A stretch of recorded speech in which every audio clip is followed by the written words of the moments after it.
Students, I am पुनी from प्रभ कृपा क्लासेस। हमारे साथ बैठे हैं परमिंदर सर। Hello students.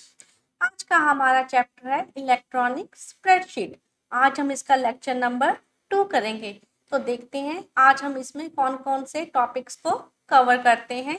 इसमें हम आज करेंगे what are the different types of charts, और इसके अलावा करेंगे बार चार्ट किसे कहते हैं, कॉलम चार्ट क्या होता है, लाइन चार्ट, पाई चार्ट क्या होते हैं, area chart, X Y chart किसे कहते हैं। इसके अलावा हम डिस्कस करेंगे कंपोनेंट्स ऑफ ए चार्ट और डाटा सॉर्टिंग और डाटा फिल्टरिंग किसे कहते हैं, और what do you mean by free space. तो स्टार्ट करते हैं। Types of charts. Choosing the right type of chart is very important. Different charts display data in very different ways. The type to choose will depend on the data involved and what information the chart is intended to convey or highlight. Different types of charts are: number 1, bar chart; number 2, column chart; third है line chart; fourth है pie chart; fifth is area chart; 6 X Y chart. अब हमारे सामने question है कि types of charts कौन से हैं। कोई भी चार्ट अगर हम चुनना चाहते हैं, हमारे पास डाटा है और हम चार्ट बनाना चाहते हैं, तो ये नहीं कि हम कोई भी चार्ट बना लेंगे, जैसे कि बार चार्ट यूज कर लें या कॉलम चार्ट। ये हमारे डाटे पर डिपेंड करता है कि हमने उस डाटे को किस रूप में यूज करना है, कि हम क्या चाहते हैं कि चार्ट से हमें क्या पता चले। ठीक है, जैसे सपोज करो हमारे पास कोई इनकम की स्टेटमेंट है या इनकम एंड एक्सपेंडिचर की स्टेटमेंट है, और हम चाहते हैं कि हमें ये शो हो कि समय के साथ साथ इनकम और एक्सपेंडिचर बढ़ रहा है कि कम हो रहा है। तो वहां पर ये नहीं कि हम पाई चार्ट यूज कर लेंगे। पाई चार्ट क्या होता है, एक सर्कल की तरह होता है।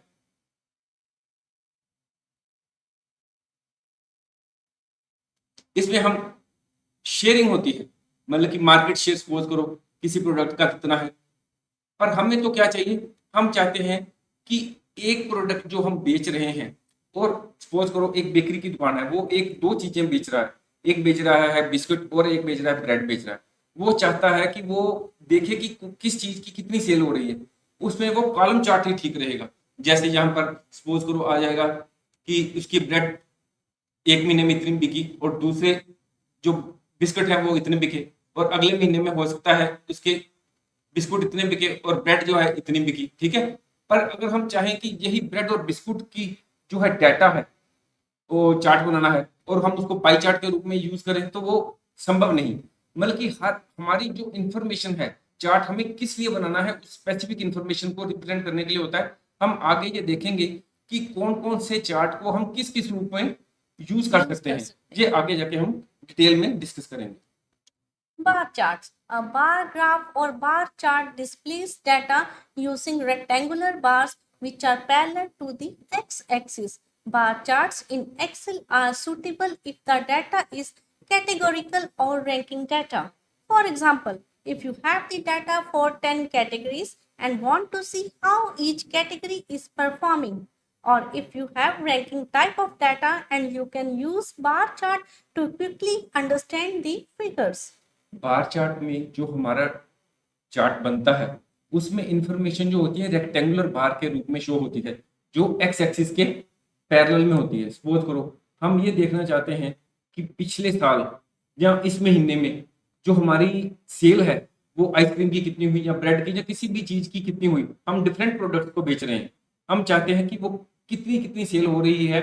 तो वो जो है बार चार्ट के रूप में हमें आसानी से पता चल जाता है। हमारे पास सपोज करो 10 कैटेगरीज में प्रोडक्ट्स हैं, 10 कैटेगरीज को बेच रहे हैं। हम चाहते हैं कि 10 कैटेगरीज का हमें पता चले कि कितनी कितनी सेल हो रही है, तो उसके लिए हम बार चार्ट को यूज कर सकते हैं।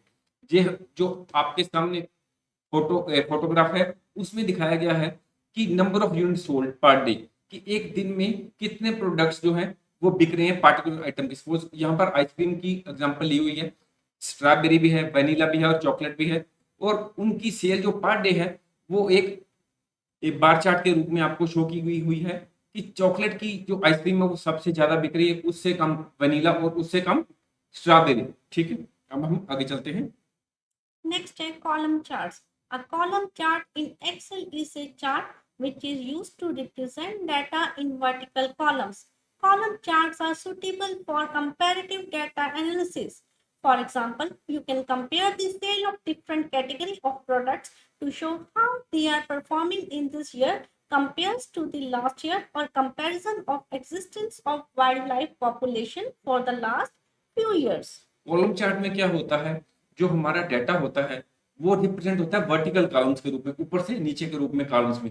सपोज करो हमारे पास 2 या 3 प्रोडक्ट्स हैं या ज़्यादा प्रोडक्ट्स हैं, और हम ये जानना चाहते हैं कि पिछले ईयर्स के कंपैरिजन में वो सेल्स हमारी जो उन प्रोडक्ट्स की है बढ़ रही है या कम हो रही है, यानी कि comparative analysis different categories of products का करना चाहते हैं, या किसी भी चीज़ का। सपोज करो ये वाइल्ड लाइफ पॉपुलेशन भी हो सकती है, या किसी और चीज़ की भी ये हम कंपैरिजन करना चाहते हैं पिछले सालों से, या पिछले मंथ से कंपेयर करना चाहते हैं, लास्ट फ्यू मंथ्स का आपस में कंपैरिजन करना चाहते हैं, तो उसके लिए कॉलम चार्ट्स ही जो होते हैं वो बेटर ऑप्शन है हमारे लिए। यहाँ पर आपके सामने जो फोटोग्राफ है उसमें है कि वाइल्ड लाइफ पॉपुलेशन का हम कंपैरेटिव एनालिसिस कर रहे हैं। उसमें एक व्हेल्स हैं और दूसरी डॉल्फिन्स हैं, और उनकी 4 साल की फिगर्स को कॉलम चार्ट के रूप में दिखाया गया है। Next, line charts. A line chart is useful for trend analysis. Therefore, they are ideal for showing trends in data at equal intervals, such as months, quarters, or years. Also helpful to understand time series data to forecasting.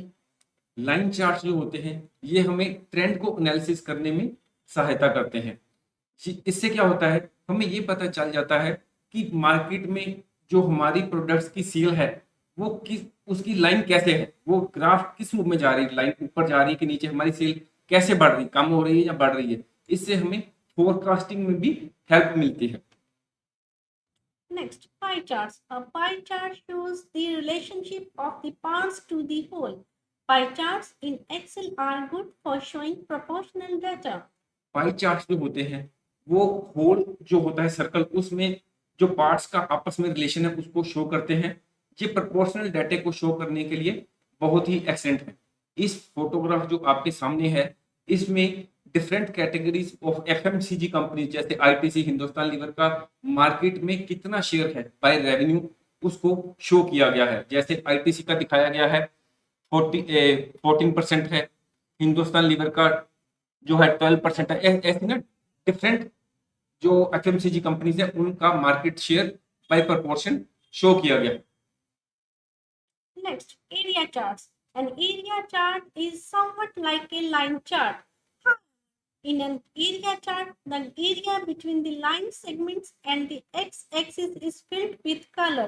An area chart or area graph displays quantitative data graphically. An area chart is a good choice when you want to see volume change in 2 or more products over a period of time. Area chart और line chart जो है लगभग similar दिखाई देते हैं, पर एक ही इनमें फर्क है। जैसे कि सपोज करो ये हमने लाइन ड्रा की, ये एक्स वाई एक्सिस और एक्स एक्सिस। इस सपोज करो हमारे पास लाइन चार्ट हम पहले ड्रा करते हैं। सपोज करो ये आ गया लाइन चार्ट, ठीक है, और ये नीचे आ गया ये भी लाइन चार्ट। इनके बीच में जो ये स्पेस है इनको हमने कलर कर दिया है। जैसे यहाँ पर ऑरेंज कलर किया हुआ है और यहाँ पर जो सारा है ये ब्लू कलर किया हुआ है, यानी कि ऊपर वाली लाइन और एक्स एक्सिस के बीच में जो भी स्पेस है उसको कलर कर दिया गया है। यही है इसमें एरिया चार्ट और लाइन चार्ट में फर्क। एरिया चार्ट से क्या होता है, एरिया चार्ट वो जो होता है हमें ग्राफिकली क्वांटिटेटिव डाटा को, एरिया को पूरे कलरफुल कर दिया जाता है। ये ये एरिया चार्ट वहां पर अच्छी चॉइस है जब हम देखना चाहते हैं कि 2 या 2 से ज्यादा प्रोडक्ट्स में कि वॉल्यूम में, सेल्स में कैसे मतलब की चेंज आ रही है। Next, XY charts. A scatter chart is also called an XY graph or scatter diagram or scatter plot or correlation chart. It is a two-dimensional chart that shows the relationship between two variables. This chart only uses markers or dots. Correlations may be positive, negative or null. XY chart को scatter chart भी कहते हैं, या XY graph भी कह देते हैं, या स्कैटर डायग्राम या कोरिलेशन चार्ट भी कहा जाता है। ये 2 डायमेंशनल चार्ट होता है जिसमें 2 वेरिएबल्स का आपस में रिलेशन शो होता है। जो रिलेशन जो है उनका आपस में वो पॉजिटिव भी हो सकता है, नेगेटिव भी हो सकता है या नल भी हो सकता है। और चार्ट के ऊपर जो रिलेशन है उनका मार्कर्स के रूप में या डॉट्स के रूप में शो होता है। यहाँ पर दिखाया गया है पहली चार्ट जो हमारे सामने है कि जो टाइम है वो नीचे एक्स एक्सिस में दिखाया गया है। ठीक है, ये क्या है, टाइम। और यहाँ पर क्या है, यहाँ पर दिखाए गए हैं मार्क्स, कि जैसे जैसे हम अपनी स्टूडेंट्स जो हैं वो टाइम जो है पढ़ने में ज़्यादा टाइम स्पेंड करते हैं तो उनके मार्क्स जो है बढ़ते जाते हैं। ठीक है, ये जैसे आपको जैसे दिखाया गया, ये देखिए आप ट्रेंड कि ये मार्क्स जो है धीरे धीरे बढ़ते जा रहे हैं। ठीक है, ये क्या हो गया, टाइम स्पेंड और मार्क्स में पॉजिटिव कोरिलेशन है। अगर आप टाइम ज़्यादा स्पेंड करेंगे तो आपके मार्क्स एग्जाम में अच्छे आएंगे। तो नेक्स्ट है नेगेटिव कोरिलेशन। इसमें क्या दिखाया गया है कि सपोज करो कोई अगर स्टूडेंट क्लास में से ज्यादा एब्सेंट रहते हैं तो उनके मार्क्स कम आते हैं। ठीक है, जहां पर ये आ गया पीरियड्स, मतलब कितने दिन उन्होंने डेज अटेंड स्कूल नहीं किया, और ये है यहाँ पर मार्क्स ऑब्टेन। अगर सपोज करो ये धीरे धीरे जो एब्सेंट है बढ़ती जा रही है किसी स्टूडेंट की, तो उसके मार्क्स जो है वो कम होते जाएंगे। ठीक है ना, ये आपस में कोरिलेशन है, ये नेगेटिव कोरिलेशन है। जैसे जैसे एब्सेंट इंक्रीज होंगी मार्क्स ऑब्टेन कम होते जाएंगे। अगली स्लाइड है नो कोरिलेशन। जो स्टूडेंट की हाइट है वो नीचे दिखाई गई है, कोई 56 सेंटीमीटर का, कोई 58, कोई इनके बीच में भी हो सकता है। और इधर जो है मार्क्स ऑब्टेन, यहाँ पर ये शो किया गया है कि सपोज करो कोई 58 इंचेस का है तो उसने मार्क्स इतने हासिल किए, और सपोज करो कोई 62 इंचेस का है यहाँ पर तो उसने मार्क्स यहाँ पर 60 हासिल किए। यानी कि इनका आपस में कोई रिलेशन नहीं। जैसे ये देखो हाइट जो है बढ़ रही है पर जो मार्क्स हैं उनका आपस में कोई रिलेशन नहीं, कोई बढ़ रहा है कहीं, कोई बढ़ रही, कोई कहीं कम हो रहा है। इनका जो हाइट के साथ में कोई भी आपस में कोरिलेशन नहीं है। Next, components of a chart. Number one, x-axis. It is the horizontal line which is known as category axis. Number two, y-axis. It is the vertical line which is also known as value axis. Third है data series. It is the set of values that you want to display in a chart. Fourth है data labels. Data label is piece of text written on the chart about graphic representation. Fifth, chart area. It is the entire area reserved for accommodating the chart. Sixth, plot area. It is a part of chart area in which your data is plotted. Then seventh is chart title. It is a descriptive text showing what the chart is about. अब हमारे पास question है कि chart के components कौन कौन से होते हैं। ये देखिए आप, एक चार्ट बन रहा है, ये क्या है, वाई एक्सिस। ठीक है, ये नीचे क्या आ गया, एक्स एक्सिस। ठीक है, हम यहाँ पर एक चार्ट ड्रा करते हैं। सपोज करो कि हमारी जो सेल है वो बढ़ रही है धीरे धीरे, जैसे सपोज करो। ठीक है, ये सपोज करो हमारा चार्ट जहां तक जाएगा, सपोज करो चार्ट एरिया हमारा यहाँ तक है। ठीक है, मतलब कि ये बाहर की फिगर्स भी आएंगी ना, एक्स एक्सिस भी लिखा है बाहर भी। ये जो क्या हो गया, ये हो गया चार्ट एरिया। ठीक है, चार्ट एरिया। ठीक है, पर हमारी जो असल में जो हमने लिखा है सारी फोटो अंदर फिगर बनाई है वो यहाँ से यहाँ तक ही है। ठीक है, यानी कि ये क्या हो गया, ये हमारा प्लॉट एरिया हो गया। ठीक है, और ये जो हमने पिक्चर या डाटा ड्रा किया है, चार्ट ड्रा किया है, ये किसी बेसिस पर ही ड्रा किया है। हमारे पास कोई फिगर्स होंगी, फैक्ट्स होंगे, उसको हम क्या कहेंगे, उनको हम डेटा सीरीज कहेंगे, जिस बेस पर हमने ये डेटा को, ये चार्ट को ड्रा किया है। ये डेटा लेबल्स क्या होंगे, जैसे ये सपोज करो यहाँ पर सपोज करो हम लिखते हैं कि ये 10 है, कि हमारी सेल 10 लाख है। यहाँ पर बढ़कर 20 हो गए, 12 हो गए, यहाँ पर 13 हो गई। ये क्या हो गया, ये डेटा लेबल्स हैं। यहाँ पर है अब चार्ट टाइटल, ये हम क्या शो कर रहे हैं, यहाँ हम सेल शो कर रहे हैं। तो जो हमारा टाइटल क्या हो गया, सेल। कि हम सेल के बारे में, ये चार्ट का टाइटल हो गया सेल पर मंथ या सेल पर ईयर, ठीक है। हम आगे चलते हैं। Next, grid lines. These are the lines which help in understanding the values of the data points. 9. X-axis title and Y-axis title. 10. Legends. Legends in Excel chart are basically visual representation of data itself. It helps user or viewers to understand the chart data more properly. By default, we get legends at the bottom. Legends are dynamic and change in color and text.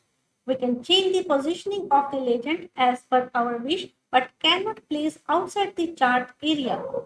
Grid lines क्या होती हैं? ये वे lines होती हैं जो हमें data values of data points को understand करने में हेल्प करती हैं। एक्स एक्सिस टाइटल और वाई एक्सिस टाइटल, जो एक्स एक्सिस में हम जो भी टाइटल लिखेंगे, मतलब कि किसके बारे में एक्स एक्सिस है, या वाई एक्सिस पर क्या हम शो कर रहे हैं उसको वाई एक्सिस टाइटल कहेंगे। लीजेंड्स क्या होते हैं? ये जो डेटा होता है, डेटा को जो हम विजुअल रिप्रेजेंट करते हैं, यही लीजेंड्स होते हैं। इसके कारण हम चार्ट की जो डेटा है वो हम अच्छी तरह समझ सकते हैं। आमतौर पर जो बाय डिफॉल्ट जो लेजेंड्स हैं वो हमारे चार्ट के बॉटम में ही आते हैं, और हम लीजेंड्स की जो पोजीशन है, हम अगर हम चाहें तो राइट हैंड या इधर उधर भी हम कर सकते हैं, पर इनको हम चार्ट के एरिया से बाहर की तरफ नहीं कर सकते। ये चार्ट के एरिया के अंदर में ही शो होते हैं लीजेंड्स। अब हम आगे की फिगर में हम शो कर रहे हैं कि जो हमने कंपोनेंट्स ऑफ चार्ट डिस्कस किए हैं वो क्या है। ये हमारे पास, ये देखिए आप कि जिस बेस पर हमने चार्ट बनाया है उसको हम कह रहे हैं डेटा सीरीज। ये जो लाइन है यहाँ पर शो नहीं हो रही विजुअली, ये जो इधर की ये लाइन है, ये इधर, ये क्या है? ये वाई एक्सिस है। और ये जो लाइन है नीचे, ये जो लाइन नीचे वाली बेस जा रहा है, ये क्या है? ये एक्स एक्सिस है। यहाँ पर हम क्या शो कर रहे हैं? प्रोडक्ट्स को शो कर रहे हैं, डिफरेंट प्रोडक्ट्स जैसे कोल्ड ड्रिंक, चॉकलेट और बिस्किट को शो कर रहे हैं वाई एक्सिस एक्स एक्सिस पर। ये क्या आ गए? प्रोडक्ट्स। ये एक्स एक्सिस का टाइटल हो गया। और वाई एक्सिस का टाइटल क्या है? सेल इन लैख, की इनकी सेल कितनी हो रही है। और जब हमने ये शो की है कोल्ड ड्रिंक की सेल कितनी हो रही है, इतनी हो रही है, तो इनके ऊपर ये क्या आ गए? ये डेटा लेबल्स हैं, ठीक है। और ये क्या आ गया? जो चार्ट का टाइटल, कि चार्ट का टाइटल ये है, ठीक है। और ये क्या हो गया कि जिस एरिया में सारा ये चार्ट बना है उसको चार्ट, ये चार्ट एरिया, जिस सारे एरिया में चार्ट बना है इसको चार्ट एरिया कह रहे हैं। पर असल में जो प्लॉट, जहां पर असल में जो चार्ट जो शो हो रहा है, वहां पर प्लॉट जहां पर फिगर शो हो रही है, यानी कि ये एक्स एक्सिस जहां पर लिखा है, ये प्रोडक्ट्स लिखे हैं या ये सेल लिखी है, ये चार्ट, ये प्लॉट एरिया के बाहर से बाहर की फिगर्स हैं जो भी लिखा हुआ है। और जो जहां पर जो एक्चुअल पिक्चर शो हो रही है ये प्लॉट का एरिया है। और ये जो लाइंस हैं बीच बीच में, जैसे ये हो गई, ये हो गई, ये कौन सी हैं? ये इनको ग्रिड लाइंस कहते हैं। और ये जो 3 ईयर्स का हमने डिफरेंस यहाँ पर शो किया कि जैसे कोल्ड ड्रिंक कितनी बिक रही है 2017 में या 2018 में क्या बिक रही है, इनके अलग अलग कलर्स हैं। ये क्या है? ये लेजेंड्स है। आमतौर पर जैसे पीछे पीछे बताया गया है पिछले टॉपिक में कि लीजेंड्स होते हैं आमतौर पर ये बॉटम में शो होते हैं। अगर हम चाहें तो लीजेंड्स को यहाँ भी शो कर सकते हैं। Data sorting in Excel means arranging the data into some meaningful order to make it easier to understand, analyze, or visualize so that we may make more effective decisions. Sorting data is an integral part of data analysis. We can arrange the names alphabetically, sort the numbers from smallest to largest, largest to smallest, dates from oldest to latest, latest to oldest, etc. In Excel, we have an inbuilt tool called Sort Option. To illustrate a basic sorting operation, consider the table below, which has two columns, country and population.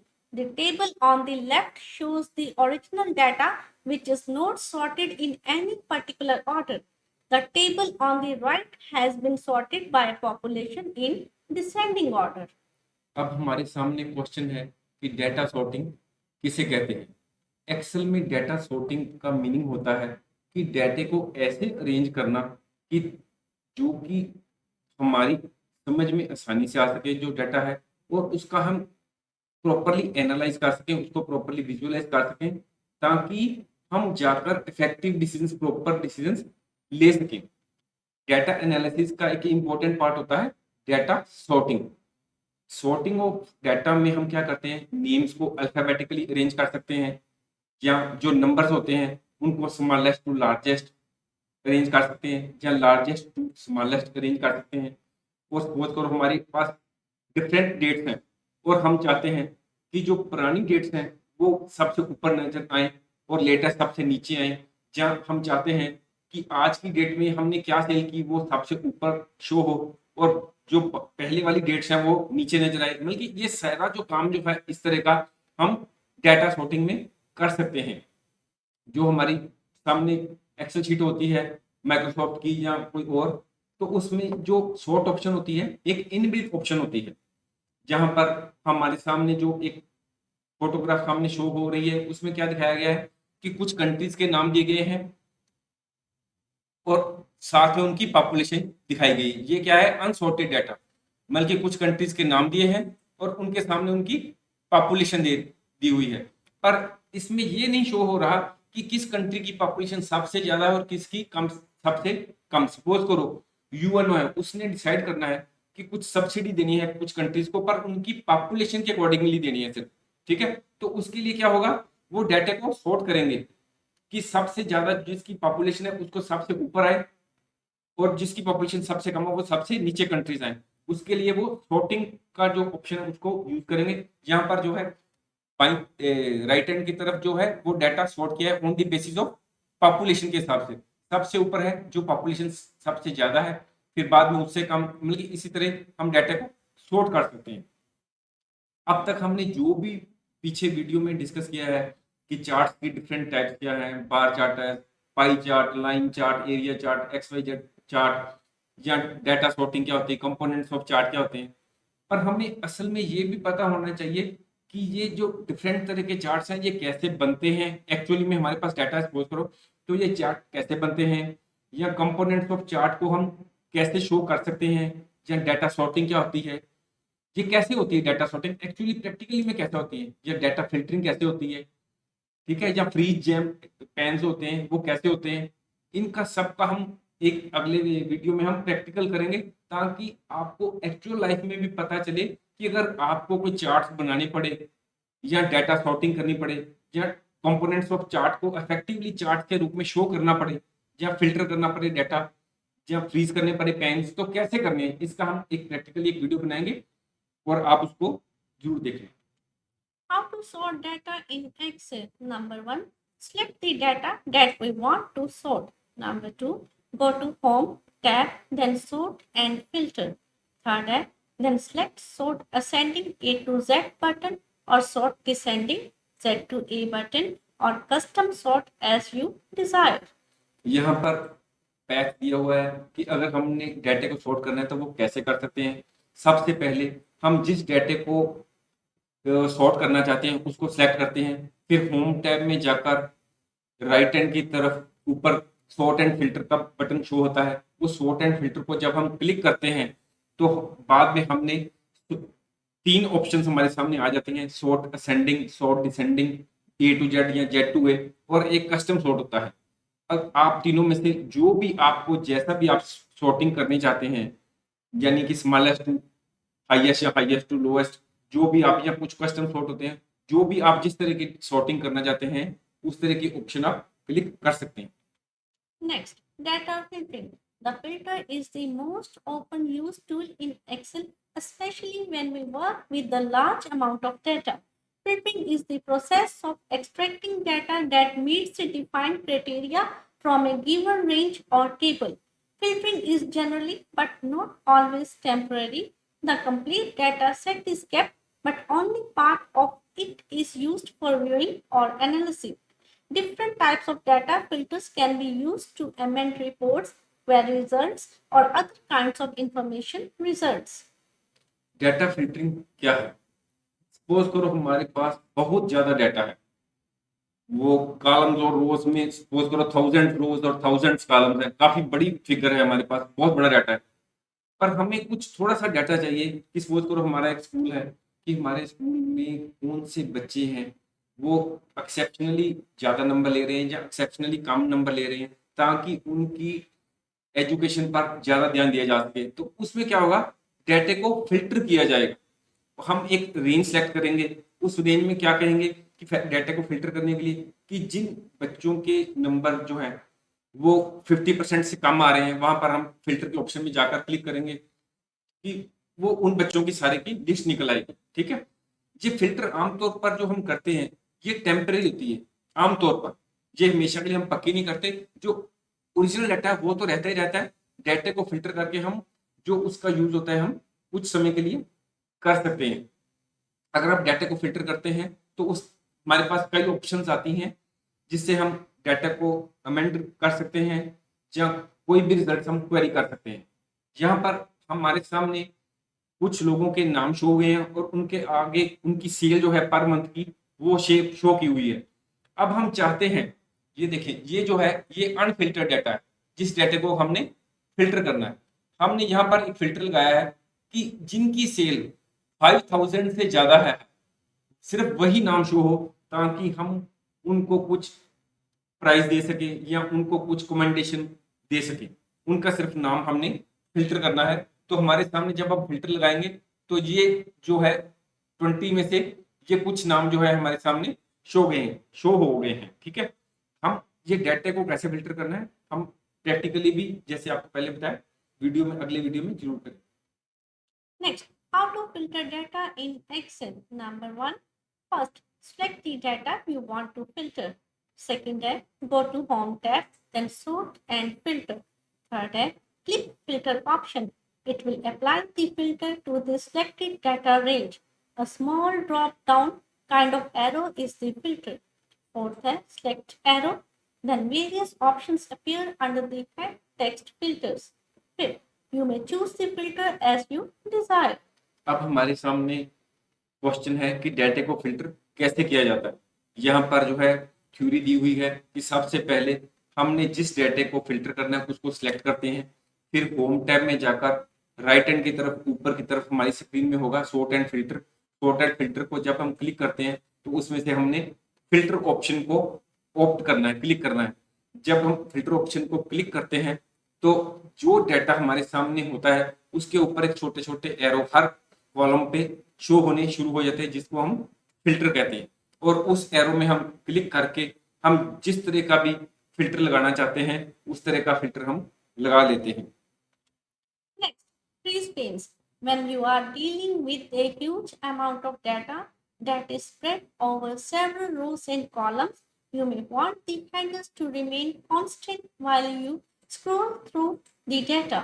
Freeze panes in MS Excel is used to freeze rows or columns. In this way, the freezed rows or columns will be visible on the screen while we scroll the rest of the worksheet vertically or horizontally. जब हम किसी Excel sheet पर काम कर रहे होते हैं तो हमारे सामने बहुत सा डाटा होता है। जैसे कि हम सामने ये फ्रीज पेन्स होता है, ये हम प्रैक्टिकली भी थोड़ा सा देख ले। सपोज करो यहाँ पर हमारे साथ कुछ किसी स्कूल में हम पढ़ रहे हैं, ठीक है? यहाँ पर सपोज करो स्टूडेंट्स का नाम आ गया, ठीक है? ठीक है, यहाँ पर कुछ रोल नंबर आ गए, ठीक है? यहाँ पर सपोज करो मार्क्स आ गए, ठीक है? यहाँ परसेंटेज आ गई, ठीक है? जब हम स्क्रॉल डाउन करते हैं, जैसे कि हम नीचे-नीचे जाना शुरू करते हैं क्लिक करके, यहाँ पर कॉलम के नीचे-नीचे जाना शुरू करते हैं, तो ये क्या होता है, ये जो ऊपरी पहली लाइन है, जो हमारी पहली रो है, ये ऊपर की तरफ चली जाती है। और सपोज करो हम 100 कॉलम में आ जाते हैं, नीचे रो में, तो क्या होता है, ये स्टैंडर्ड जो यहाँ पर स्टूडेंट का नाम, रोल नंबर, ये सारा ऊपर चले जाते हैं, ठीक है? तो हमें ये नहीं पता लगता कि हमने नीचे जो डाटा फिल करना है, यहाँ पर हम नीचे जाकर यहाँ पर बी कॉलम में हम रोल नंबर लिखेंगे कि मार्क्स लिखेंगे, क्योंकि हो सकता है कि आपने जो ये जो इधर की तरफ ए बी सी डी है, ये कॉलम है, ये हो सकता है कि ये कॉलम काफी ज्यादा हो। अगर हम नीचे नीचे स्क्रॉल डाउन करते जाएंगे तो ये आपके सामने जो स्टूडेंट नेम, रोल नंबर, ये भी ऊपर की तरफ चलती जाएगी स्क्रीन, और आपको ये पता नहीं चलेगा कि नीचे कौन सा डाटा भरना है। इसके लिए क्या होता है, हो सकता है कि यहाँ पर कुछ ऐसी इंफॉर्मेशन हो या 1 2 3 लिखा हो या कुछ ऐसा लिखा हो। हम चाहते हैं कि एक ये लाइन बाँचिए या ये लाइन भी जो है स्क्रॉलिंग के समय में हमें लगातार शो होती रहे। तो इसके लिए क्या होते हैं फ्रीज पेन्स, जैसे आपको सामने शो किया हुआ है कि हम चाहते हैं कि पहली रो जो है, ये जो है पहली रो, ये फ्रीज हो जाए कि ये हमेशा हम स्क्रॉल करते जाएं नीचे नीचे, पर ये पहली रन जो है वो वहां पर बनी रहे। या हम ये चाहते हैं कि ये जो पहला कॉलम है, ये ऊपर से नीचे का, ये सारा स्टैंड स्टिल हो जाए, और बाकी हम जब भी काम करें यहाँ इधर उधर वर्कशीट में जाएं तो पहली लाइन जो है वो लगातार शो होती रहे। इसके लिए ही ये टॉप रो को फ्रीज करना हो या फर्स्ट कॉलम को फ्रीज करना हो, तो इसके लिए ही है जो फ्रीज पेन्स होती है। इसको हम प्रैक्टिकली भी आगे डिस्कस करेंगे। If you liked our video, please share and subscribe our channel. Thank you. Thank you.